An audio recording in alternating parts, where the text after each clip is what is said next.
Estamos ao vivo mais uma vez aqui na Câmara Federal e hoje nós vamos entrevistar o deputado do estado de Amazonas, deputado Sidney Leite. Tudo bem, deputado? Tudo bem, Paulo. Primeiro dizer que é uma alegria muito grande poder me dirigir à TV e Rádio Câmara, que eu, como jornalista, sei do papel e da importância da comunicação. E eu venho de uma região que é a Amazônia, que é boa parte do Brasil profundo, e que essa comunicação, de forma isenta, com credibilidade, com ética, ela é fundamental para que a gente possa informar a população e balizar para o bom debate. E eu fico muito feliz de poder estar sendo entrevistado por você nesta emissora, que é muito rica em conteúdos políticos, econômicos, sociais e, por que não dizer, culturais, levando a informação e o conhecimento para toda a população brasileira. Esse briefing de abertura, o deputado, a gente já viu que a entrevista hoje aqui vai ser bacana, porque o deputado, com perdão da palavra, o senhor conversa muito bem, fala muito bem, mas eu quero que o senhor fale. Eu queria pedir o briefing para a minha assessoria. Nós sabemos que o senhor tem uma história muito grande na política do Amazonas, e eu vi interessante aqui que o senhor começou com 14 anos no Grêmio Estudantil na cidade de Maués. Eu queria que o senhor falasse um pouquinho sobre esse pequeno briefing e dizer para o senhor que a TV é a voz de Brasília, viu? A gente ainda chega lá na Câmara, lá para ser a TV da Câmara, mas hoje é a TV Voz de Brasília. Pois é, eu sou do município de Maués, que faz aquela divisa entre o estado do Amazonas e o Pará. Maués, segundo a Conservação Internacional, ela está ali numa região considerada a Meca da Amazônia. Por quê? Porque ela está entre o Madeira, e o Tapajós, que é considerada uma das regiões mais ricas da Amazônia, como se fosse o núcleo da Amazônia. E eu, que passei ali minha infância e minha adolescência e parte da minha juventude, eu perdi meu pai aos 9 anos de idade, sou de uma família de 7 irmãos, e minha mãe é professora, minha mãe foi professora, melhor dizendo. E eu estudava numa escola que não tinha ventilador com calor amazônico, nós não tínhamos biblioteca, nós não tínhamos laboratório, ou seja, nós queríamos o mínimo. Inclusive, nós não tínhamos mimeógrafo para rodar as provas. O mimeógrafo é um equipamento que a geração de hoje não sabe o que que está assistindo não sabe. Ainda bem que o senhor já deu aqui. Mimeógrafo era uma coisa a álcool, com álcool e rodava... Esse que nós queríamos era com tinta, não era com álcool, Sim. Então, o que acontece? Eu nessa escola, e aquilo me inquietava muito, porque eu queria estudar, eu queria aprender, eu tinha curiosidade de aprender, e essa questão do conhecimento, isso me intrigava muito. E aí nós começamos a nos juntar, sem saber o que era, porque a gente não tinha contato com ninguém.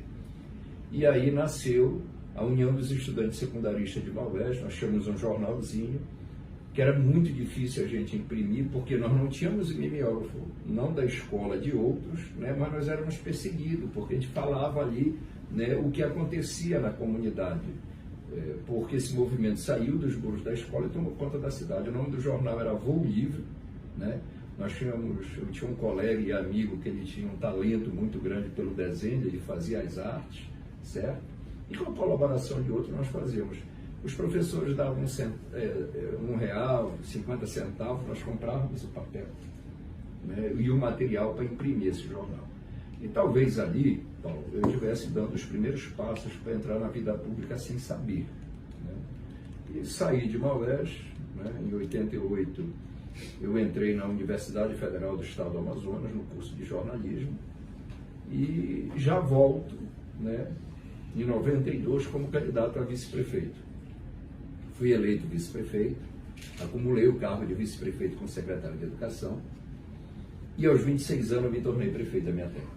Fui prefeito 3 vezes, fui 2 vezes presidente da Associação dos Municípios. Quando assumi a primeira vez a associação, ela tinha 12 municípios associados, só 5 contribuíam. Em 60 dias nós associamos 100% e os 100% dos municípios contribuíram. Eu fui membro da direção nacional da Confederação Nacional dos Municípios e já fui secretário de Estado 4 vezes, fui secretário do município de Manaus, e eu quero fazer aqui um destaque, né? Quando eu fui secretário de Manaus, eu era secretário de uma pasta que cuidava um pouco de tudo, né? Era uma secretaria de projetos especiais, ciência e tecnologia, né? Ou seja, o senhor vai continuar para em ciência e tecnologia, na Secretaria de Ciência e Tecnologia. Só agradecer aos nossos internautas que estão assistindo, já estamos com 641 pessoas ao vivo. Podem mandar algumas perguntas rapidamente aí, para o deputado, o tempo aqui é restrito. Muitos compromissos, hoje é uma terça-feira, nós estamos na Câmara Federal de Brasília, gabinete 770, entrevistando o deputado Sidney Leite. Muito obrigado a você que está assistindo, compartilha, vamos chegar a 1000. Só parou na Secretaria de Ciência e Tecnologia, desculpa ter interrompido. E aí eu disse para o prefeito da época, que era o amazonino, eu disse, eu quero aqui implementar 2 projetos iniciais. Ele disse, quais são, Cid? Eu quero instalar aqui um banco de microcrédito que eu tinha feito como prefeito, que foi o primeiro do norte do Brasil, e eu quero um programa para os universitários. Ele disse, tudo bem. E aí eu criei um programa chamado Bolsa Universidade. É o maior programa de inserção universitária particular do país. Já adentraram via esse programa mais de 300 mil jovens na cidade de Manaus. Já entraram na universidade particular graças a esse programa. Nós oportunizávamos bolsa de 50%, 75% e 100%. Certo? E eu fico muito feliz, né? Porque muitas vezes... O senhor foi um precursor, então, né? Porque hoje isso é moda, né? A bolsa hoje é em todos os estados, todo mundo tem, mas lá naquela época eu imagino que era uma grande novidade. Isso foi em 2009, né? Isso foi no ano de 2009, mas... Quase 20 anos atrás. Paulo, com essa ferramenta, sendo um programa municipal, eu não conheço muitos, né? Inclusive, quando a deputada Tabata foi candidata a prefeita de São Paulo, nós conversamos sobre isso, sobre os seus programas. E aí, eu me elegi deputado estadual, né, porque em 2006 eu fui candidato a vice-governador, né, aí em 2010 eu não tinha expectativa de ser candidato parlamentar, fui candidato a deputado estadual, me elegi, fui reeleito em 2014, 2018 eu saio candidato a deputado federal, estou aqui reeleito, coordeno a bancada do Norte, nós somos 65 deputados, né? Estados concentrados na Amazônia, com exceção do estado do Pará, todos os estados do Norte, nós somos só 8 deputados. Né?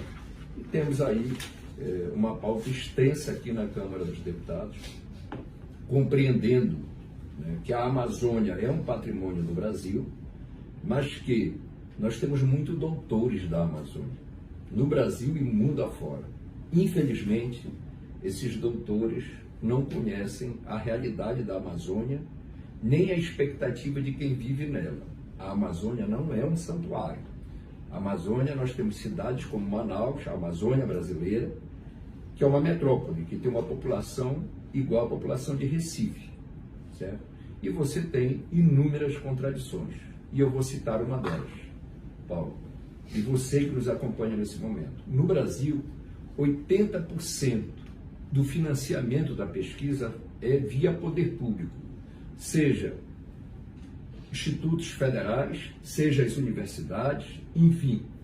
Mas o grosso não está na Amazônia. Então, nós temos aí a primeira contradição. Se a Amazônia é tão importante, nós deveríamos pesquisar mais. E os resultados dessa pesquisa ser transformados em inovação tecnológica, com ganho, inclusive, para as populações que lá vivem. A segunda grande contradição são os investimentos. O senhor tem algum projeto de lei que esteja particularmente orgulhoso de ter apresentado? Matheus Cavalcante. Vamos lá, Matheus, ao vivo aqui. Matheus, eu vou falar de um projeto, né, que é do dia a dia, né, do consumidor, do cidadão. E vou falar dois projetos agora do escândalo do INSS, para mim não me prolongar. Qual é esse projeto do dia a dia? né? Você compra um chip, uma linha da telefonia móvel, certo? E aí você faz aquele plano por X valor referente à velocidade daquela internet. E 2 meses depois, aquela operadora lança um plano, a operadora que você comprou, dando grátis para quem aderir àquele plano, naquela empresa, X de velocidade. Você está na sua academia, você paga um valor fixo. Você que já é aluno daquela academia, a academia lança uma promoção, né? Para quem se inscrever agora, 3 meses grátis. Ou seja, quem já aderiu não tem direito.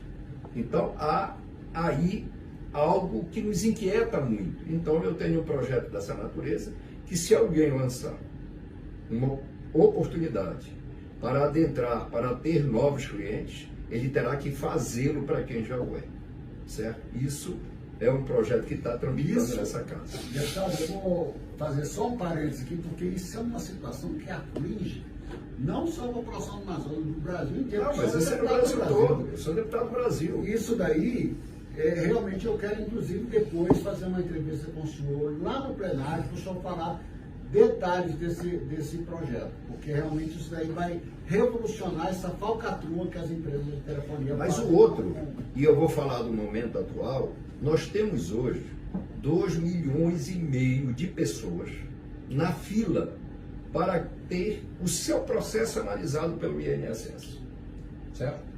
E eu apresentei um projeto de lei, porque eu venho de um estado que nenhum município do interior tem um médico perito.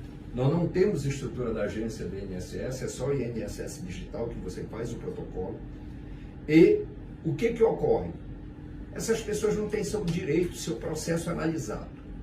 Então, isso cria muita dificuldade para um trabalhador, para alguém que trabalhou a vida toda, tem o direito da aposentadoria e não está recebendo. Eu vou aqui dizer uma situação que aconteceu com uma pessoa que é lotado na Câmara, que é meu motorista na cidade de Manaus. Ele tem 5 hérnias de disco e artrose e ficou em cima de uma cama. Isso ocorreu em março, no final de fevereiro. Semana passada foi que ele recebeu o auxílio-doença, porque a Câmara orientou que ele entrasse no INSS. Então eu tenho um projeto de lei que, se o INSS, das questões não referentes à saúde, não começar a analisar esses processos em 30 dias, que o cidadão passará a ter direito a receber. E os da saúde 60, porque é inaceitável isso. Mas eu tenho um outro projeto, que foi pautado à urgência, que proíbe que o INSS seja instrumento de pagamento para associações e sindicatos. Se o associado quiser fazê-lo, que ele faça direto, pagando um carnê, pagando autorização com débito automático, e agora vai ter o Pix, que ele o faça de forma direta.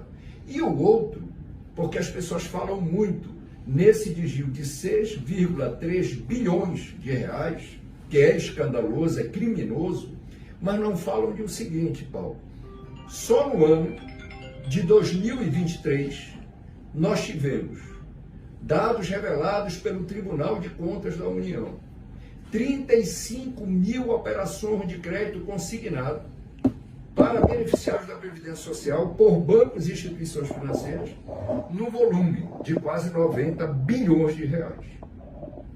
E a maioria dessas pessoas nem sabe que recebeu o empréstimo consignado, pagando uma taxa de juros que ninguém tem conhecimento. Eu, inclusive, considero que talvez esse escândalo que eu estou dizendo aqui seja maior do que esses 6,3 bilhões. Primeira pergunta: como é que banco sabe que essa pessoa tinha saldo, que ela tinha direito de receber um empréstimo bancário? Como é que é feito um empréstimo bancário sem a pessoa assinar nenhum documento sem a sua autorização? Então, instalada a CPMI, com certeza isso é algo que virá à baila, mas eu tenho um projeto de lei. A COP30 o senhor já falou, vamos responder mais uma pergunta. Então, olha, tem muita pergunta, nós vamos deixar, depois passar para a assessoria e eles respondem, porque senão nós vamos ficar a tarde inteira aqui. Vamos perguntar uma aqui. Vamos lá. O senhor tem, Jaqueline Souza, o senhor tem enfrentado alguma resistência ou desafio em sua atuação parlamentar? Como o senhor lida com isso? Olha, veja bem o seguinte, eu tenho primeiro uma consciência. Eu fui eleito pela população do meu estado.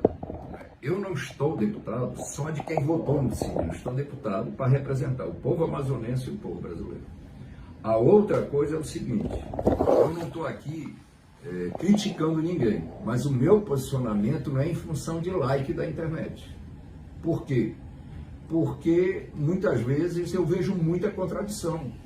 Esse próprio debate do INSS, muitas vezes é discussão aqui de quem, se foi presidente A ou presidente B o culpado. Na realidade, nós precisamos corrigir isso, que os culpados sejam devidamente punidos no rigor da lei e que a Câmara e o Senado, o Congresso Nacional, cumpram o seu papel de dar uma resposta para a sociedade do ponto de vista de ter leis que inibam esse tipo de crime, não só no INSS, como nos programas sociais. E o governo fazer o seu papel, porque está claro que esse sistema do INSS é frágil. Então, muitas vezes a gente recebe críticas por não votar com a onda, mas a questão aqui é que a gente tem que ter uma responsabilidade maior. Por exemplo, a questão da reforma tributária, que eu fui membro, um dos poucos deputados membro da PEC, que altera o modelo da tributação do consumo. Veja aqui a contradição.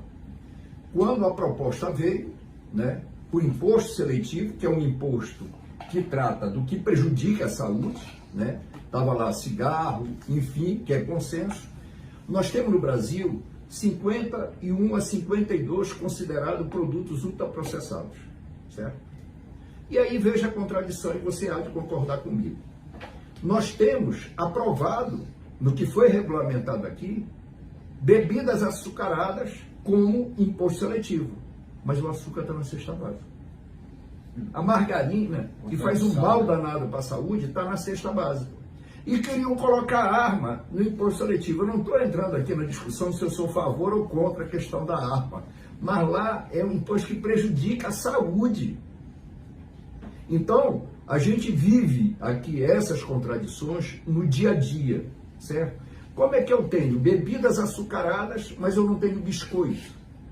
Então, eu quero dizer que esse posicionamento, às vezes, a gente recebe crítica, certo? Mas eu não tenho esse tipo de problema, porque eu tenho convicção do trabalho que a gente faz aqui na Câmara, cumprindo os interesses efetivos da população. E quero dizer mais, aqui não tem questões ideológicas, questões partidárias. Muitas coisas não são votadas aqui, porque o interesse do grande capital, certo? Do mercado financeiro prevalece, essa que é a grande verdade.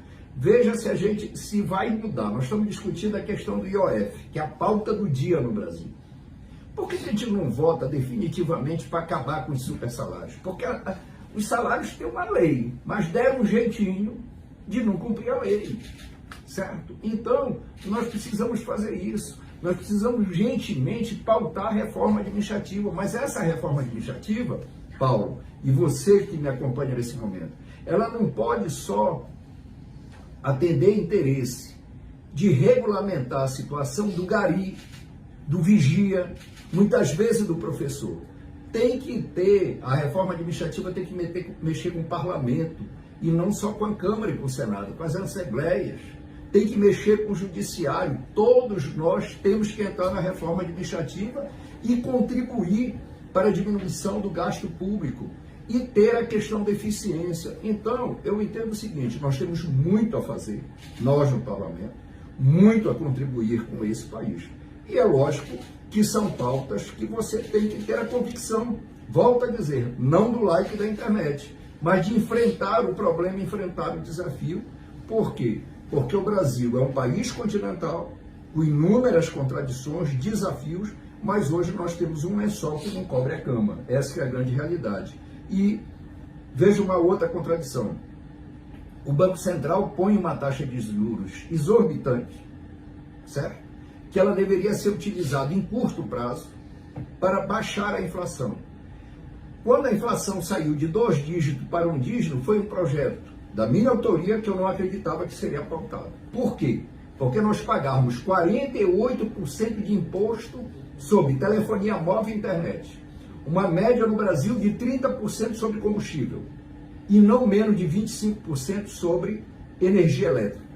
E esse projeto foi pautado limitando em 18 e agora os estados, a maioria dos estados aumentou para 20. Foi aí que a inflação caiu. Aí todo mundo fala do déficit fiscal, mas não fala que essa inflação alta, o Brasil pagou ano passado, você que está nos acompanhando, o Brasil pagou 1 trilhão de custo e serviço da dívida pública. 1 trilhão! E uma regra para isso. Quem ganha com isso? Esse dito mercado financeiro. 1 trilhão que, se nós tivéssemos feito portos, aeroportos, estradas, infraestrutura, saneamento básico, a realidade do povo brasileiro seria outra. Está falado, e está gravado, e está ao vivo, mais de 2.000 pessoas, 2.033 para ser exato, ao vivo agora assistindo essa live nossa aqui, recorde com o deputado amazonense Sidney Leite, aqui ao vivo para você. Deputado, quando o senhor falou de jornalzinho, eu comecei minha vida fazendo jornalzinho também. E eu fiz E hoje nós crescemos um pouquinho, né? Tem várias publicações, eu não vou falar, porque hoje eu vou falar aqui aos senhores. Nós fizemos vários almanacs, eu quero fazer um almanac de Manaus, depois você vai pedir ao governador lá.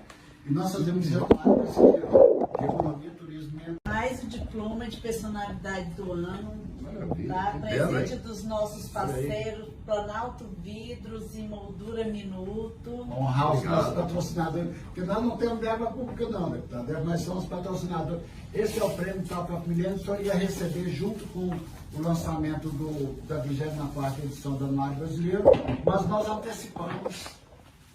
O senhor vai já receber aqui agora, depois o senhor vai lá na homenagem. Isso aqui é mais um mimo da editora Voz de Brasília. Posso abrir? Claro, por favor.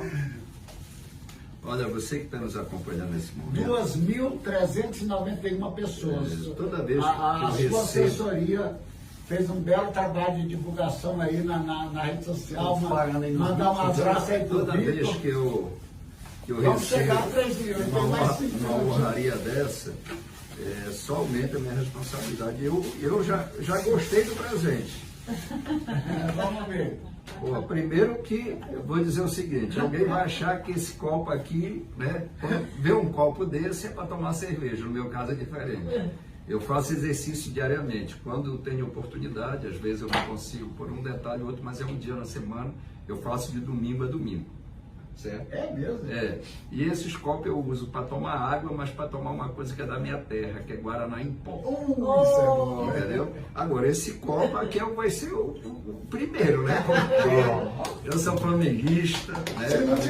Se não fosse A ao vivo, a maior, gente ia botar. uma das maiores torcidas do Flamengo está no meu estado, É mesmo? no Amazonas, exatamente. Olha só. Sabe por que isso? Segundo dizem, né? Por causa do rádio, né? Não tinha TV, né? E a Rádio Nacional, né? Com Zé Carlos Araújo, né? Que cobria, Carlos Araújo. e na Amazônia não é diferente. Mas já percebi que aqui em Brasília também tem muito flamenguista. Olha, muito é obrigado. unanimidade, aqui só tá Estou falando. muito feliz. Tem os dois fluminenses por aí, mas é mais. Meu pai era torcedor do Fluminense e tem um irmão que é torcedor do Fluminense. Mas muito obrigado mesmo, gostei do copo, adorei. E olha, toda vez que eu recebo um prêmio assim, eu sei da consciência, porque um país de mais de 200 milhões de habitantes, eu estou entre só 513, né, que foram eleitos, né, pela confiança da população. E fazer política hoje no Brasil não é fácil, porque a imagem do político é a pior possível, certo? E eu não estou aqui, não estou entrando no mérito se a população está certa ou está errada, porque na maioria das vezes a população está certa. Essa que é a grande realidade, certo? Mas o que é importante é que se diga o seguinte: toda decisão que se toma aqui, ela reflete diretamente no dia a dia das nossas vidas, seja no preço do combustível, no preço do carro, seja naquela possibilidade de nós avançarmos economicamente. Ontem eu participei, né, e dirigi a mesa de uma audiência pública em Manaus para tratar do Plano Nacional de Educação, certo? E quando eu fui presidente da Comissão de Desenvolvimento Econômico, Indústria, Comércio e Serviço dessa casa, nós criamos um grupo de trabalho. E uma das dificuldades que a gente vê, a indústria no Brasil, a indústria de transformação, né, ela já representou em torno de 35% do PIB. Hoje está em torno de 11%, 12% do PIB. Porque quando a indústria é forte, a gente gera emprego no comércio, no serviço e no campo. Quando a indústria é fraca, a gente fica dependente. E uma das coisas que nós identificamos nesse estudo é que a base curricular no Brasil é muito antiga. Você tem cursos que a pessoa vai formar, vai ter diploma, mas a realidade ela está desconectada da necessidade do mercado de trabalho. E para que nós possamos vencer o desafio do Brasil voltar a crescer efetivamente com solidez, nós precisamos mudar a base curricular. Nós precisamos melhorar a qualidade do processo do ensino-aprendizado. Então, é importante ter essa noção, e eu dizia isso, né? Que quando me questionava, eu dizia, olha, eu estou aqui ouvindo, porque a nossa realidade é diferente. Lá nós temos escola que tem que ser construída, que parte do ano ela vai ficar, né, sobre a água, sobre pilotis, na região de Várzea. Lá a nossa maior demanda não é o ônibus escolar, é um barco, é uma canoa, é uma pequena lancha, porque o Brasil é um país continental. Isso não é ruim, é bonito. Agora, ruim é saber que os meus irmãos amazonenses e amazônicas que estão numa sala de aula, que aquela escola não tem energia elétrica, que ela não tem internet, né? E nós não somos brasileiros de segunda categoria, como nenhum brasileiro é. Então, eu quero dizer aqui que eu estou muito honrado, né? Mas a minha responsabilidade aumenta pela confiança, pela credibilidade, pelo carinho. Você que nos acompanha aqui nesse momento. Quase 3 mil pessoas, deputado. Só ajustar ali que eu acho que está cortando aqui a gente.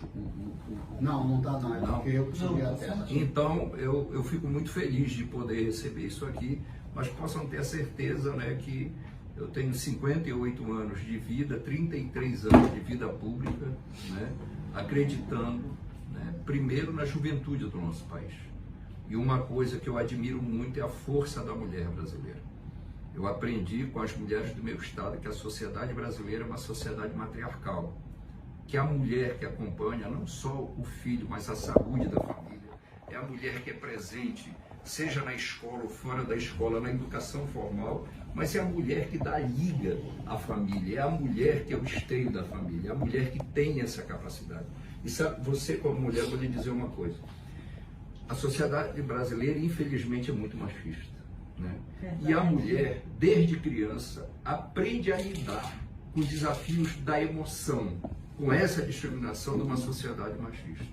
E ao fazer isso, né, você vê o que reflete na mídia. Você nunca vai ver, né, e eu digo isso para as pessoas, você vai ligar o seu aparelho, o seu televisor, né, e assistir uma matéria e dizer assim, mulher matou os filhos e matou o companheiro e se matou.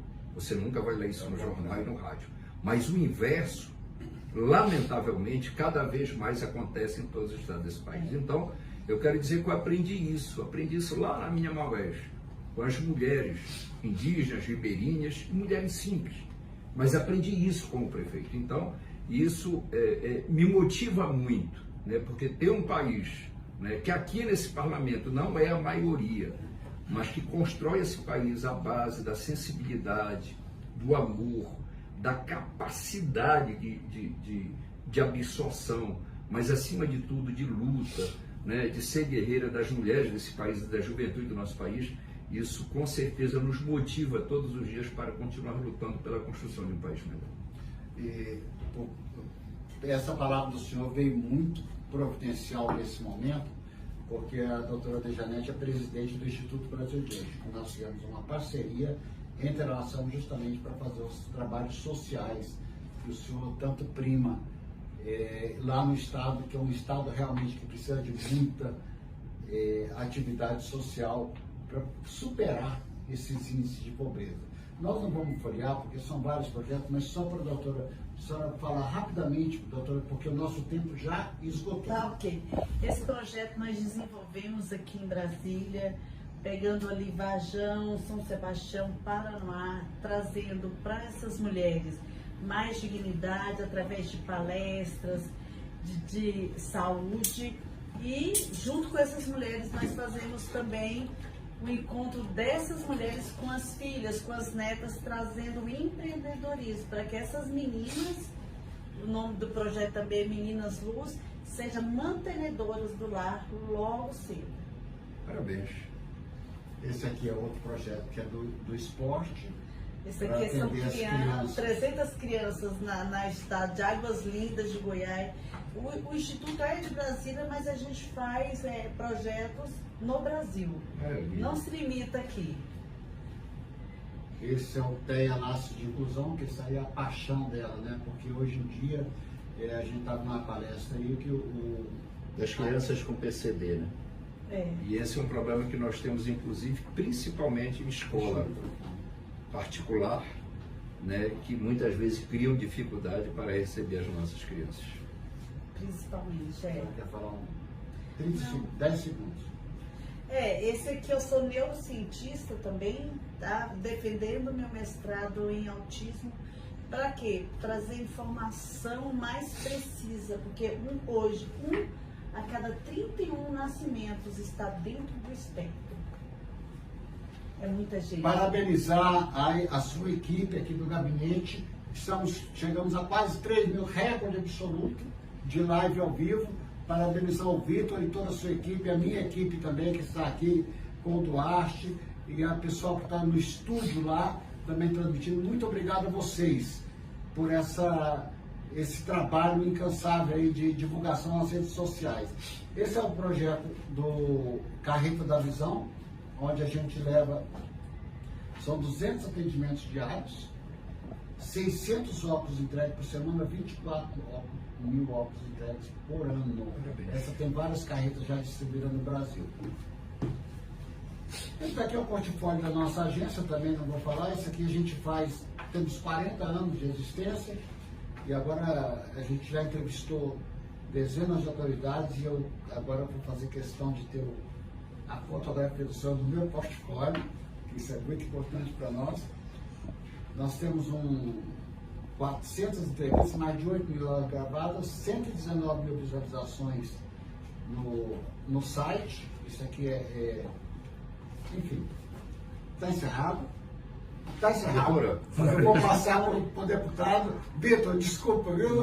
Vou passar para o deputado para o senhor fazer as considerações finais. Doutora, primeiro eu quero parabenizar por esse trabalho da inclusão, ele é muito importante. Infelizmente, né, o poder público ainda no Brasil, do que diz respeito às políticas sociais, deixa muito a desejar, né? E são pessoas, principalmente mulheres como você, e eu conheço inúmeras no meu estado, que fazem esse trabalho. E a questão do autismo ela é desafiadora, né? Porque o poder público, infelizmente, ainda está muito alheio. Nós mesmos temos votado projetos aqui, mas nós precisamos avançar mais nessa questão. E como você coloca, essa população só cresce, não é verdade? E a gente, muitas vezes, na nossa região, na Amazônia, a gente tem até a dificuldade do diagnóstico correto. E eu, ao dizer isso, quero aqui, Paulo, agradecer essa oportunidade.